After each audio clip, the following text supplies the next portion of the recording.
안녕하세요, 구독자 여러분들. S버프입니다. 축구 토토 승무패 3회차. 이번 회차는 그 분데스리가랑 그다음에 프리미어리그로 구성되는데요. 지금 뭐 영국도 그렇고 독일도 그렇고 이 코로나 변수로 굉장히 뒤숭숭하죠. 그리고 또 여기에다가 아프리카 네이션스컵으로 주축 선수들의 차출도 좀 있습니다. 자, 이번 회차 14경기 분석 지금부터 시작하도록 하겠습니다. 첫 번째 경기는 프리미어리그 그 맨시티와 첼시의 경기인데요. 맨시티가 지난 주말 그 하브리그 스윈던과의 그 FA컵 32강전에서 4대1 완승을 거뒀죠.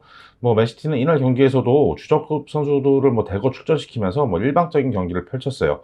경기가 치러지던 당시에 팀 내 코로나 확진으로 선수 7명, 그다음에 그 펩 가르디올라 감독도 경기에 나설 수 없었는데 뭐 실바, 제수스, 긴도안, 팔머의 릴레이골로 완승을 거뒀죠. 필포든과 진첸코가 아직 코로나 완치가 안 됐지만 원체 스쿼드가 두터운 상황이니까 큰 걱정 없을 것 같습니다. 뭐 마레즈도 아프리카 네이션스컵에 차출됐지만 전력에는 큰 차질이 없을 것 같죠. 첼시는 지난 주말 그 FA컵에 이어 주중 카라바오컵 4강을 치르면서 경기 수가 좀 많았죠. 주전 골키퍼 맨디가 코로나 확진으로 경기에 나서지 못하고 있고 찰러버와 치렐도 부상으로 당분간 경기에 나서기 힘든 상황입니다. 다만 그 중원의 핵심인 코바치치와 캉테가 그 지난 연말에 좀 부상으로 고생이 있었는데 부상에서 회복하면서 경기력이 올라오고 있죠. 토트넘과의 그 컵 대회 4강 2차전에서는 첼시의 장기인 그 수비수의 코너킥 득점이 터지면서 1대 0으로 승리했죠. 맨시티는 현재 압도적인 경기력으로 리그 1위를 질주 중이죠. 결장다들이 좀 있긴 한데 원체 스쿼드가 두터운 만큼 경기력에는 차질이 없을 것 같아요. 뭐 첼시 역시 맨디 골키퍼의 결장이 있지만 케파가 잘 대처하고 있죠. 패스 플레이가 좀 맨시티가 확실히 우세한 경기를 가져갈 것 같긴 해요. 근데 이 속도감 있는 경기력으로 우세하게 가져갈 건데 이 첼시가 세트피스 특히 코너킥 득점에 굉장히 강한 면모를 보이는 만큼 이 제공권을 앞세운 반격을 할 수가 있죠. 무승부 가능성도 열어두는 게 좋을 것 같습니다. 맨시티의 승, 무 예상합니다. 두 번째 경기는 볼프스부르크와 헤르타 베를린 경기인데요. 볼프스가 지난 라운드 보흐메에게도 패하면서 부진을 벗어나지 못하고 있죠. 리그 6연패로 이 강등권과의 승점 차이가 2밖에 안 나고 있습니다. 아무래도 그 중원에서 그 살림꾼 역할을 하던 슐라거의 부상 공백으로 인해 중원의 짜임새가 좀 얇아진 것을 극복하지 못하고 있죠. 마르놀트가 잘 버텨내고 있긴 한데 무게감이 확실히 떨어지고 있습니다. 은메차도 부상으로 이탈하면서 공격진도 좀 무게감이 가벼워졌죠. 보험과의 경기에서는 뭐 루케바키오가 코로나로 결장하면서 공격의 날카로움이 더 떨어지고 말았습니다. 수비 라인에서는 지난 시즌 좋은 모습을 보여줬던 이 라쿠라가 폼이 떨어진 모습입니다. 이 보험전에서도 맨투맨 마크 놓치면서 헤딩골을 내줬죠. 전체적으로 선수들의 발이 조금 무거운 그런 경기력이었죠. 헤르타 베를린이 지난 라운드 켈덴에게 또 1대 3으로 완패했습니다. 이 상대의 전진 패스 한 방에 수비 라인이 무너지는 모습을 보였죠. 특히 측면 수비 뒷공간이 너무 쉽게 열리면서 크로스를 내주고 실점하는 이런 패턴이 자주 나오고 있죠.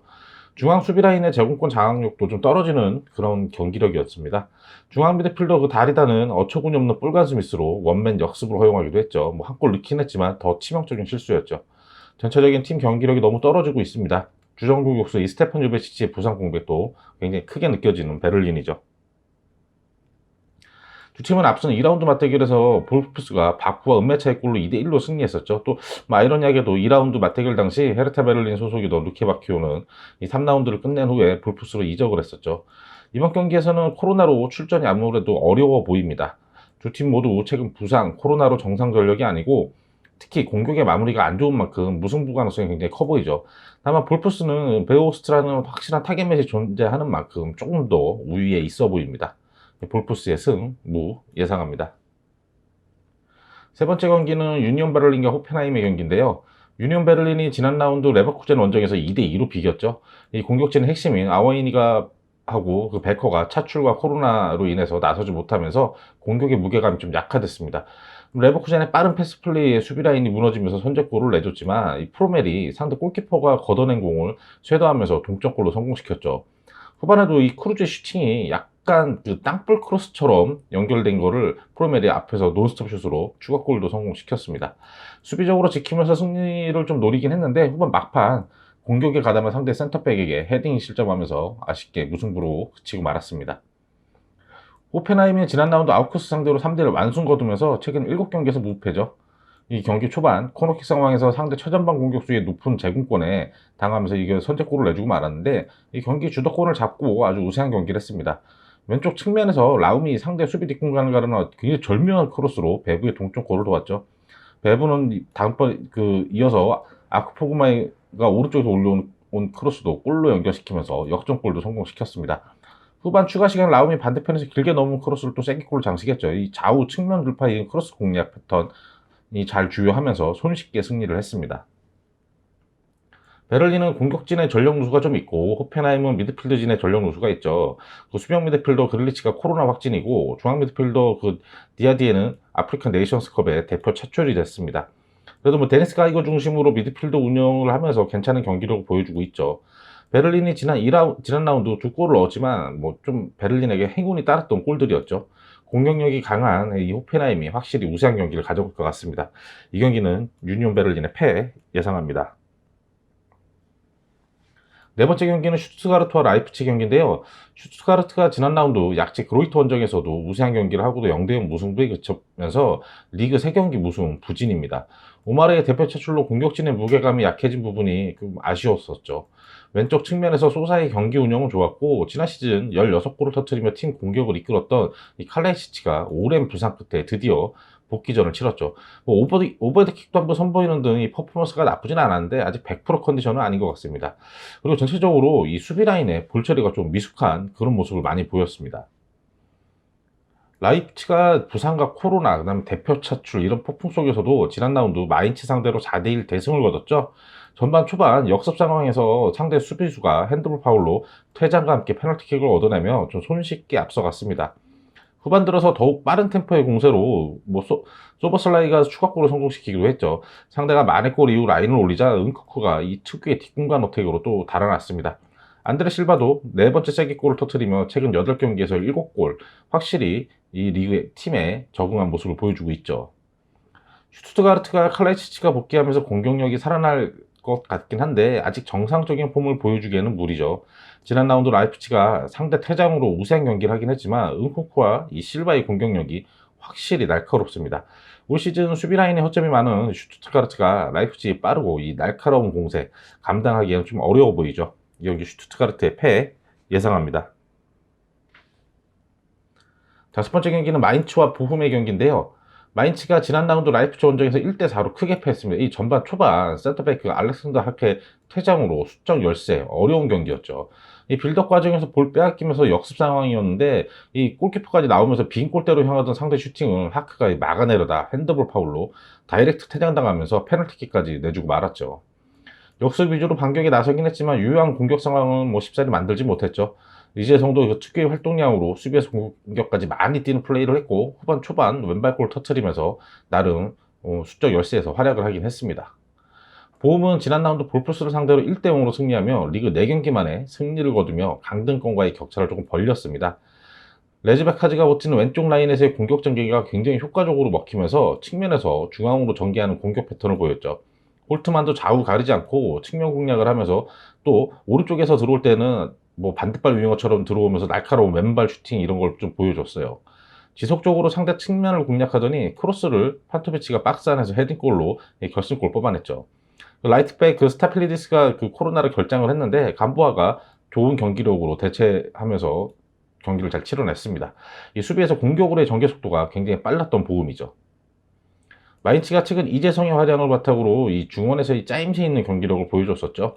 지난 경기에서는 뭐 이른 퇴장으로 어려운 경기를 할 수밖에 없었고 이번 경기에서는 뭐 니아카테의 코로나 그다음에 하크의 퇴장 징계로 수비 라인이 확실히 허점이 생기긴 했습니다. 근데 중원에서 짜임새가 확실히 앞서 있는 만큼 이 보험 상대로는 확실히 우세한 경기를 할 것 같아요. 다만 보험의 왼쪽 측면 공략에 대비하지 못한다면 마인츠가 좀 어려운 상황을 맞이할 수도 있겠죠. 마인츠의 승 예상합니다. 여섯 번째 경기는 번리와 레스터 경기인데요. 번리의 최근 분위기가 굉장히 안 좋죠. 주말 FA컵에서 그 하이리그 허드스필드에게 패하면서 최근 공식전에서 3연패, 8경기에서 승리가 없습니다. 현재 팀 내에서 비드라, 테일러, 맥네일, 좀 주축 선수들의 5명이나 코로나 확진자가 있다는 현재 보도가 있습니다. 그나마 공격진영에서 속도를 더해주던 코르넷은 아프리카 네이션스컵에 또 차출되고 없죠. 엎친 데 덮친 격으로 최악의 위기 상황임에 틀림이 없습니다. 이 공격진의 기둥 역할을 해주는 크리스 우드는 13일 현재 뉴캐슬로 이적이 확정이 됐죠. 레스터의 1월이 최악의 흐름으로 향하고 있습니다. 이 주포 바디가 부상으로 8주간 출전이 어려운 상황이고 수비 라인에도 부상자가 많습니다. 여기에 아프리카 네이션스컵 차출로 중원과 공격의 키플레이인 은디디와 이에나초 수비 라인의 중심인 그 아마테이가 자리를 비울 수밖에 없죠. 중원의 살림꾼 수마레 역시 코로나 확진 판정을 받았습니다. 이 햄스트링 부상이었던 다카이 복귀가 예상이 되고 있긴 하죠. 레스터는 부상과 차출, 그다음에 코로나 확진으로 1군 스쿼드 구성이 거의 불가능한 상황이죠. 지난 수요일 예정됐었던 에버턴과의 그 수년 경기도 다시 한번 연기가 됐습니다. 두 팀 모두 부상, 코로나 이 대표 차출로 정상 전력을 꾸리기 힘든 상황이죠. 그나마 레스터는 메디슨과 틀레메스 이런 팀의 중심을 잡아줄 수 있는 선수들이 있죠. 정상 스쿼드로 나설 수 없는 경기인 만큼 경기 중 어떤 변수가 발생할지 알 수 없는 상황이죠. 근데 주말 와포드 상대로 대체 선수들, 그 유스에서 올라온 선수들이 괜찮은 경기력을 보여줬던 레스터가 좀 더 우세한 경기를 가져갈 것 같네요. 번니의 패 예상합니다. 일곱 번째 경기는 뉴캐슬과 와포드의 경기죠. 뉴캐슬이 주말 FA컵 하이리그 팀과의 경기에서도 1대0으로 패하며 최근 5경기 무승, 1무 4패의 부진입니다. 그나마 팀 공격을 이끌어주던 윌슨이 종아리 부상으로 당분간 출전이 어려운 상황이죠. 센터백 클라크도 코로나로 출전 여부가 불투명하고 하베르도 경고 누적으로 이번 경기에 나설 수가 없어요. 겨울 이적 기간 선수 영입을 통해서 강등권 탈출을 노리고 있는 뉴캐슬이지만 이 부상자가 속출하면서 좀 갑갑한 상황이죠. 그래도 셀베이 중원 운영은 나쁘지 않고 막심의 역습 종료 속도도 굉장히 위협적이긴 합니다. 와포드가 주말 레스터와의 FA컵에서 4대1로 패하며 최근 공식전에서 7연패에 부진에 빠졌죠. 여기에 마시나, 에콩, 루아즈가 이 아프리카 네이션스컵에 대표 차출로 빠졌고 최근 팀의 부상자도 많습니다. 확실히 수비 라인에 허점이 생기고 거죠. 측면 공격의 활력신 사르가 무릎 부상으로 2월에나 복귀가 예정돼 있죠. 데니스와 킹의 공격력은 나쁘진 않지만 안 그래도 수비 라인이 허점이 더욱 커진 상황입니다. 강등권 싸움이 치열한 이 두 팀의 맞대결이죠. 두 팀 모두 수비 밸런스가 무너지면서 승점을 놓치고 있습니다. 이번 경기 역시 부상과 대표 차출로 두 팀 모두 수비 라인에 균열이 생긴 상황입니다. 경기 운영적인 측면에서는 뉴캐슬이 앞서 있고 이 번니의 크리스 우드를 영입하면서 윌슨의 공백을 대처하려고 하고 있죠. 뉴캐슬 쪽으로 경기 흐름이 기울긴 하겠는데 원체 수비 라인이 허술한 두 팀이죠. 이거 난타전 끝에 승패가 갈릴 수도 있다고 보여지네요. 뉴캐슬의 패 예상합니다. 여덟 번째 경기는 노리치와 에버턴 경기인데요. 노리치가 주말 찰튼과의 FA컵에서는 승리했지만 주중 치러졌던 그 수년 경기 웨스트햄과의 경기에서는 2대0으로 완패를 당했습니다. 리그 20경기에서 8득점 44실점 이 최악의 공수 밸런스로 승격팀의 한계에 부딪히고 있죠. 경기 초반부터 상대의 중원 운영에 휘둘리면서 위기가 많았습니다. 수비 쪽에 숫자는 많이 뒀는데 이 상대 패스 플레이에 대처를 못했죠. 수비 숫자를 많이 두면서 버티려고 하긴 했는데 상대 크로스가 수비, 공격 선수들의 머리에 맞지 않고 그대로 흐르면서 이게 골로 연결되는 운이 없었죠. 골키퍼가 대처가 조금 부족했죠. 상대 오버래핑에 대한 측면 수비도 안 됐고 중앙 수비도 굉장히 허술했습니다. 중원에서 중심을 잡아주던 미드필더 이 길모의 부상 이탈로 전체적인 밸런스가 좀 흔들리는 그런 모양새죠. 에버턴이 주말 FA컵에서 하이리그 헐가이 경기에서 예상 외로 고전하며 연장 끝에 가까스로 승리했습니다. 올 시즌 내내 최전방 공격수들의 부상으로 고생하고 있지만 그레이, 타운샌드 이런 측면 자원들의 활약으로 버텨내고 있죠. 지난 라운드 브라이턴 상대로는 5백에 중앙에 2 미드를 두면서 경기를 수비적으로 운영했는데 이 상대 패스 플레이에 끌려다니면서 좀 비효율적인 모습으로 2대3으로 패하고 말았죠. FA컵에서는 다시 3-4-3 형태로 바꿨지만 이 상대 압박 플레이에 고전하다가 후반 두크레가 합류하면서 경기가 조금 풀리는 그런 모습이었죠. 에버턴이 최전방 공격수들의 부상으로 고전하지만 이 측면 공격수들이 충분히 골을 터뜨리고 있죠. 두크레가 선발로 나설 경우에 중원의 안정감도 있습니다. 이 최약체 노리치 상대로는 어렵지 않게 승리할 수 있는 그런 전력이죠.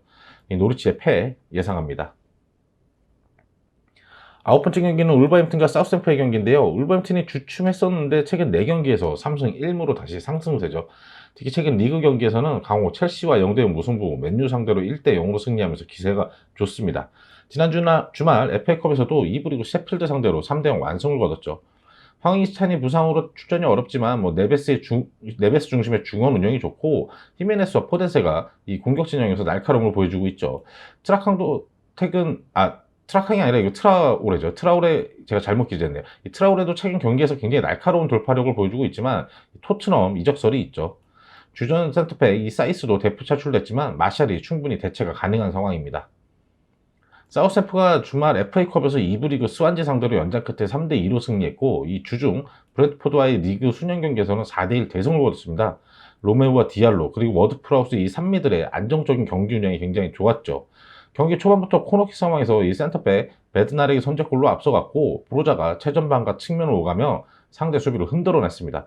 이 상대 크로스에 동점골을 내줬지만 디알로의 중거리 슛이 골대 맞고 상대 골키퍼 손에 맞는 고 들어가는 행운의 골로 연결됐죠.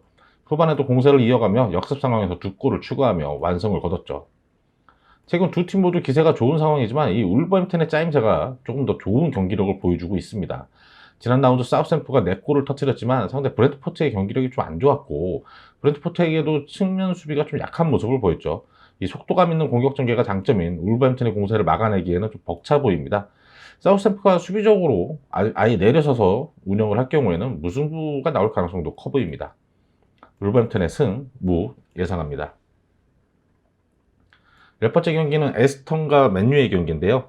에스턴 빌라가 주말 FA컵에서 맨유에게 패하면서 최근 리그 포함 3연패의 부진이죠. 이 제라드가 부임한 이후에 안정적인 수비 전술로 경기력이 개선이 됐는데 이 코로나로 인해 타격을 받으며 경기력이 좀 주춤했죠. 베일리가 부상을 당하며 이 역습 카운터에 마무리해줄 선수도 없는 상황입니다. 노련한 플레이를 보여주던 애슐리 영도 부상으로 최근에 정상 컨디션이 아니죠. 이번 경기에는 중원의 맥긴 역시 경고노적으로 나설 수가 없습니다. 최근 에버턴으로부터 왼쪽 측면과 중앙 수비가 가능한 리카디뉴를 영입하며 수비력을 보강한 에스턴 빌라입니다. 맨유는 랑닉 감독 부임 후에도 경기력이 아직 정비가 되지 않고 좀 들쑥날쑥한 상황이죠. 주말 FA컵 에스턴 빌라 상대로 1대0으로 승리하긴 했는데 맨유다운 경기력은 아니었습니다. 이번 경기 역시 맥토미니와 루크쇼가 경고노적으로 나설 수가 없어서 전력 누수가 좀 있죠. 여기에 최근 영국 현지에서 이 호날두가 포르투갈 선수들 위주로 편가르기를 하면서 팀 내에 좀 불화가 있다라는 그런 보도까지 있었죠. FA컵에서는 결장했지만 호날두, 산초, 맥가이어 이런 부상자들이 이번 경기에선 출전이 가능한 상황입니다. 두 팀은 지난 주말 FA컵에서 맞대결을 펼쳤죠. 맨유가 경기 초반 세트피스가 이어진 상황에서 맥토미니가 헤딩골로 앞서갔습니다. 맨유가 승리하긴 했지만 중원에서 부행대화를 앞세웠던 빌라의 공세를 막아내기 좀 버거워했죠. 와킨스의 역습 슈팅이 골대를 맞는 등 이 빌라의 불운도 있었습니다. 전체적인 전력에서는 확실히 맨유가 앞서 있는데 올 시즌 맨유가 밀집 수비 상대로 굉장히 고전했던 만큼 무승부 가능성도 커 보이는 그런 매치업이죠. 에스턴의 무패 예상합니다. 여러 번째 경기는 미넨글라 레버쿠젠의 경기인데요. 미넨글라가 지난 라운드 바이에른 뮌헨 상대로 역전승을 거두면서 리그 6경기 만에 승리를 챙겼죠. 두 팀 모두 코로나와 대표 차출로 전력 누수가 있었던 경기인데 경기 초반 레반도프스키의 완전한 개인 기량에 실점을 하면서 끌려갔죠. 근데 상대 수비 미스를 놓치지 않고 노이아우스가 동점골로 성공했고 코너킥 상황에서 라이너의 헤딩골로 역전에 성공했습니다. 상대 노이어 골키퍼의 공백이 미넨글라에게 도움이 됐던 장면이죠. 후반 바이에른 뮌헨의 공세가 매우 거셌는데 바이에른 뮌헨만 만나면 굉장히 슈퍼세이브를 펼치는 이 안전목 골키퍼의 선방으로 버텨냈습니다. 3백 수비 라인이 박스 안에서 너무 쉽게 상대에게 슈팅을 허용하는 모습이 많았습니다. 레버쿠젠이 대표 차출, 코로나, 부상 등 이 전력 누수가 너무 컸죠. 지난 라운드 유니온 베를린과 2대2로 비기며 최근 5경기 연속 무승입니다. 확실히 중원 힘싸움에서는 우세를 보이면서 경기를 주도하며 이 상대 박스 인근에서 강하고 아주 빠른 패스 플레이로 시크가 선제골을 터뜨렸었죠. 리그 17호 골이었죠. 우세한 경기였는데 이 흐라데키 골키퍼가 막아낸 공을 상대가 리바운드 슛하면서 실점했고 후반 상대 슈팅이 패스처럼 연결되면서 아쉬운 실점. 이게 실점이 2개다 굉장히 좀 운이 따르지 않았던 실점입니다. 그런데 경기 막판 센터백 조나단 타가 공격에 가담해서 헤딩골로 균형을 맞추긴 했습니다. 미넨글라가 지난 라운드 승리를 거두긴 했는데 이 상대 골키퍼 실수가 많았죠. 레버쿠젠이 대표 차출로 수비 라인에 오딜론이 결장이 있지만 조나단 타의 그 제공권이 확실한 만큼 상대 크로스 공격에는 충분히 대비가 될 겁니다. 시크라는 확실한 골게터를 보유한 레버쿠젠이 우세할 경기죠. 올 시즌 2라운드 맞대결에서도 레버쿠젠이 4대0으로 승리를 거두긴 했습니다. 다만 레버쿠젠 수비가 민첩성이 좀 떨어지는 만큼 골문 앞에 혼전 상황에서 실점이 많고 최근 10경기 연속 실점을 하고 있거든요. 그래서 이 경기는 아무래도 무승부 가능성도 좀 있어 보입니다. 미넨글라의 무패 예상합니다. 12번째 경기는 웨스트햄과 리즈의 경기인데요. 웨스트햄이 지난 주말 FA컵 리즈전에서 2대0으로 승리하고 주중 노리치와의 수년 경기에서도 2대0으로 승리하면서 최근 4연승에 상승세죠. 보웬이 최근 3경기에서 3골, 란지니도 3골로 안토니오를 도와서 공격 마침표를 찍어주고 있죠. 노리치 상대로 경기 초반부터 란지니와 포나스의 이 패스 플레이를 통해서 경기를 손쉽게 끌고 갔습니다. 보웬이 크로스가 그대로 골로 연결되며 좀 행운도 따르기도 했죠. 상대가 워낙 약했던 만큼 이 좌우 풀백들의 공격적인 오버래핑도 굉장히 좋았습니다. 수책이 코로나로 출전이 좀 힘든 불투명한 상황이지만 란지니가 내려서면서 라이스와 함께 안정적인 운영을 보여주기도 합니다. 리즈가 주말 웨스트햄과의 FA컵에서 일방적으로 밀리면서 2대 0으로 패했죠. 아무래도 부상자가 많이 발생한 만큼 특유의 강한 전방 압박도 실종이 됐고 경기력 자체가 전체적으로 좀 엉망이었죠.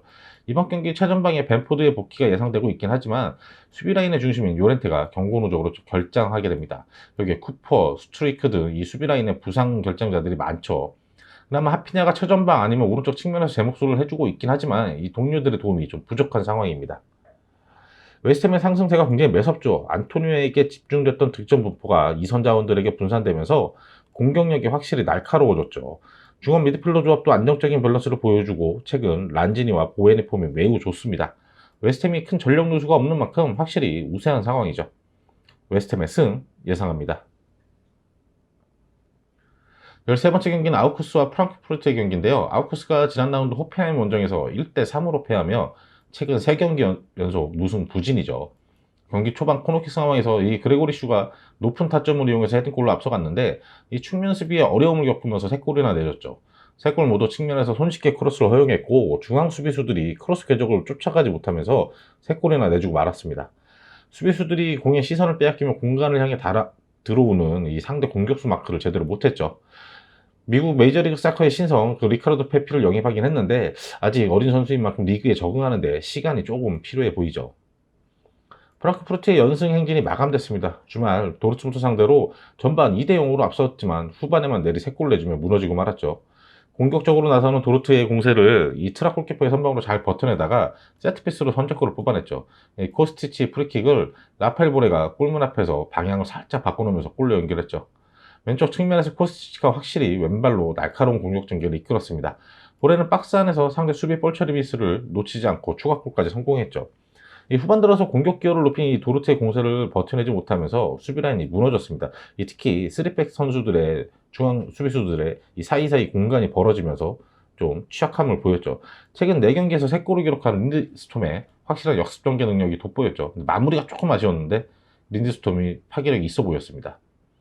두 팀의 전력 차이가 꽤 나는 상황이죠. 코스티치 왼발폼이 완전히 물오른 이 프랑크푸르트의 측면 공략을 아우쿠스의 허술한 수비력으로 감당하기가 벅찹니다. 더군다나 최근 이 린드스톰의 스피디한 공격 전개 굉장히 매섭죠. 이 경기 아우쿠스의 패 예상합니다. 14번째 경기는 아르미니와 그로이트의 경기인데요. 아르미니가 지난 라운드 이 강호 프라이부르크와의 경기에서 2대 2로 비기면서 최근 2승 1무 무패 행진입니다. 예상외로 프라이부르크 상대로 중원 힘싸움에서 밀리지 않는 모습을 보이면서 팽팽한 경기력을 보여줬죠. 이 포백 수비 라인은 뒷공간으로 들어오는 상대 공격수에게 속도 싸움에서 밀리는 모습을 보였죠. 상대 빠른 공격에 대해서 좀 대처가 취약한 모습이었습니다. 빌드업 과정도 좀 불안한 모습을 자주 보이면서 그 수비 라인에서 공을 뺏기면서 역습 상황을 많이 당했죠. 이 포백 수비 라인은 확실히 불안한 모습을 보였지만 오르테가 골키퍼가 굉장한 슈퍼세이브로 버텨냈죠.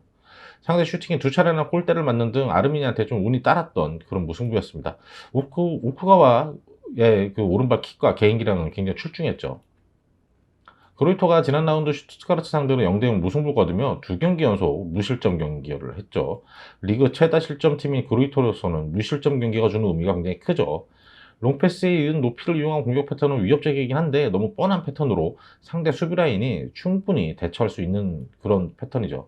실점을 줄이기 위해서 전체적으로 라인을 내리며 수비적으로 나서고 있고 상대 슈팅을 몸을 던지면서 막아서는 그런 투지를 보여줬던 경기였습니다.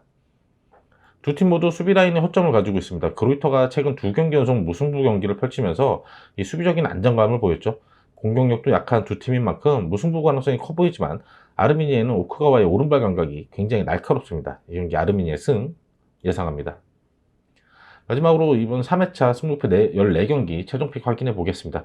첫 번째 경기는 맨시티의 승무, 두 번째 경기는 볼프스부르크의 승무, 세 번째 경기 유니온 베를린의 패, 네 번째 경기 슈투트가르트의 패, 다섯 번째 경기는 마인츠의 승, 여섯 번째 경기 번니의 패, 일곱 번째 경기 뉴캐슬의 승패, 여덟 번째 경기 노리치의 패, 아홉 번째 경기 울버햄튼의 승무, 열 번째 경기는 에스턴의 무패, 열한 번째 경기는 미네글라의 무패, 12번째 경기 웨스트햄의 승, 13번째 경기 아우쿠스의 패, 14번째 경기는 아르메니아의 승입니다. 이상으로 저희는 3회차 분석 마치도록 하겠고요. 저희는 다음 회차 분석 영상으로 또 빠르게 찾아뵙도록 하겠습니다.